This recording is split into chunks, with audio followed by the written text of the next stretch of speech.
मुंबईच्या भांडूपमध्ये 17 वर्षीय मुलाचा मृत्यू झालाय।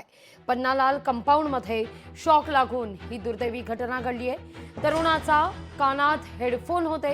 नागरिकांनी आवाज देऊनही त्याचं लक्ष गेलं नाही, किंबहुना त्याला ऐकूच आलं नाही। रस्त्यावरील वायरवर पाय पडला आणि शॉक लागून मृत्यू झालाय।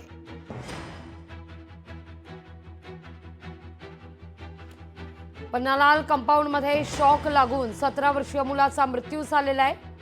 त्याच्या कानात हेडफोन्स होते, त्यामुळे त्या ठिकाणी लोक त्याला आवाज देत होते तरी देखील त्याला ऐकू आलेलं नाहीये। फॉल्ट आया केबल में, तो बहुत सारे लोग इधर जा रहे थे, तो हमने इधर रस्सी भी बांधा, फिर भी आवाज मारा भाई इधर मत जाओ। एक कोई बेचारा आदमी जा रहा था इधर से, बैग पीछे लटका के रखा था, तो फिर हमने आवाज मारा, उसने कान पे वो डाल के रखा था, तो सुना नहीं उसने। फिर हमने तो फिर भी आवाज मार के तो फिर सीधा उधर खड़ा रहा, उधर जाके फिर पूरा चिपक गया, फिर ऐसे कैसे नीचे गिर गया वो।